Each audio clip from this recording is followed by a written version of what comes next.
The honourable member for Scarborough Rouge River. Thank you, Mr. Speaker. I will be splitting my time with the member for Timmins James Bay. Mr. Speaker, New Democrats supported the Canadian military mission and its extension in June in order to ensure that civilians were protected from the Gaddafi regime. As you've heard me say a little bit of my story before, and as someone who fled a war-torn country myself, a country where I wanted to see international support go into my homeland, and we didn't see any international support. So when, in this House, we were able to send Canadian support and provide support with the other international forces, I was happy to know for the Libyan people that they were going to get some support from the international forces. I sincerely thank myself, and I know that my colleagues in the New Democrat team thank our military personnel and diplomats for their hard work in accomplishing the job that they did so well in Libya. We know that the Gaddafi regime was committing many humanitarian violations, including threatening to go door to door and kill people. And of course, we know that they were using rape as a weapon of war.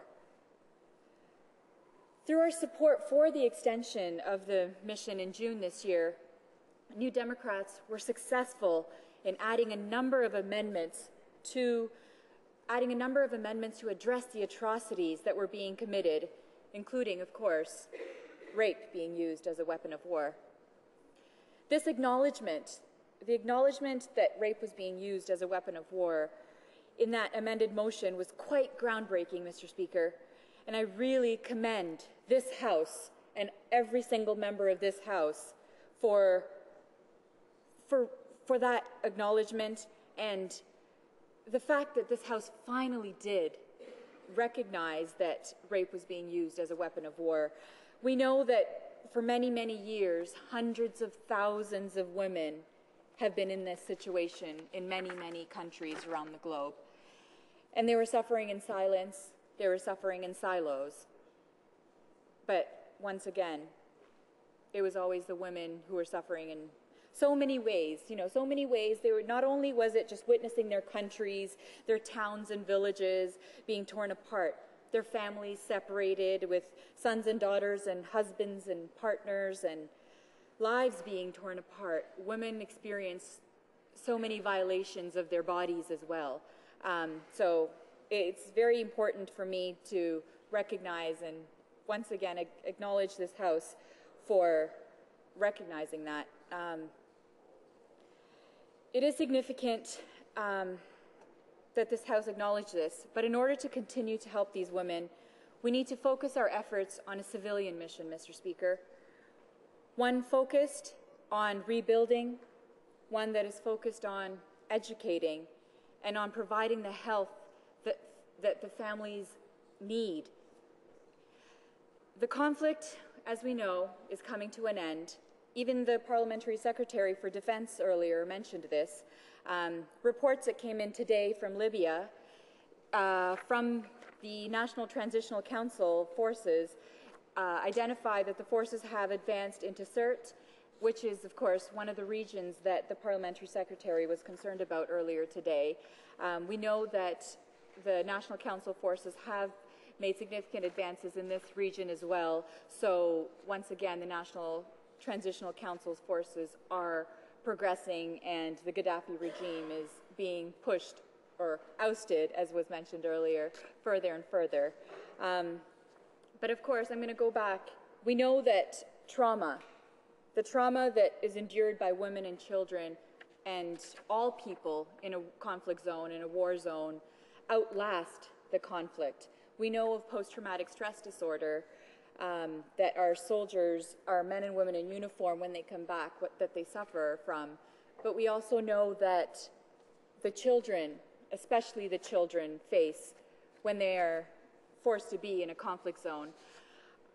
I know from personal experience the effect, the psychological and physiological effects that war can have on a child.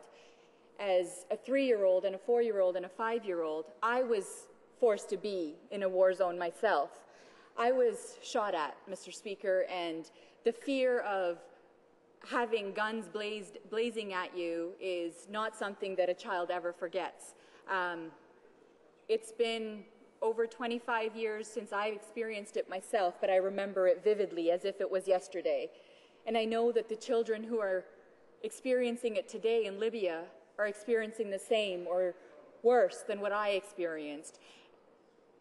And to know that being shot at and hiding around in my mother's little store with my grandfather and my sisters, I know how much it's affected me and affected my development. And so right now, what we need to be focusing on, Mr. Speaker, is the development of these children. How can we provide that type of humanitarian relief to the people in Libya? And it should be about providing our expertise. We have so much civilian expertise and resources for providing that type of assistance to the rehabilitation of the people of Libya.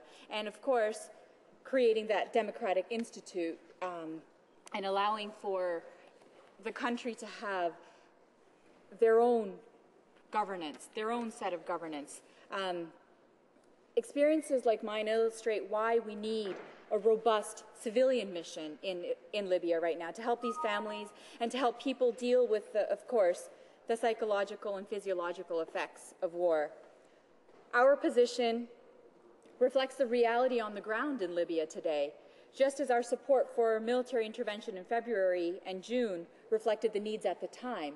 At the time, we needed to extend the military mission, but right now we need to focus on the humanitarian aspects of rebuilding. Now that the Gaddafi regime has been toppled, the focus for most people in Libya is post-conflict transition. This means things like rebuilding the infrastructure, rebuilding and developing the democratic institutions, rebuilding and developing for the people and the health of the communities. We need to ensure that, once again, that it's Libyan-led reconciliation and reconstruction that happens in the country. It's not our place. It's not for Canada or anybody else anywhere in the world to go and tell the Libyans how to govern themselves. They need to figure out a self-governance model. It's not for us to dictate for them, Mr. Speaker. This is exactly, unfortunately, what happened in the past, where international forces have gone into a country to support and then somehow stayed further beyond the military intervention to protect the civilians and ended up dictating terms on the local people. And we know, and I'm pretty sure that many of our colleagues in this House on both sides will agree that that's the old kind of politics for global affairs. The new kind of politics is really about creating that Libyan-led initiative, that local-led initiative, so that we could actually, so that the people of Libya can actually own that government and ensure that they're part of it.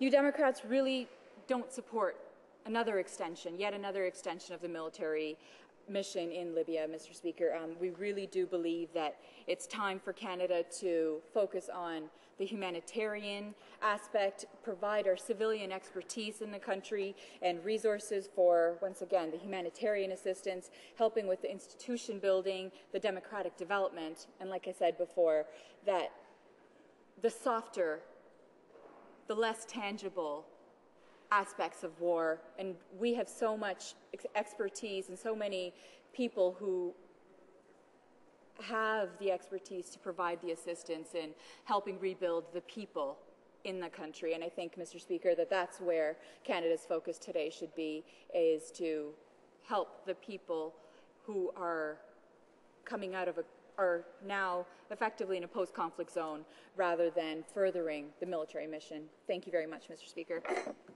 Questions?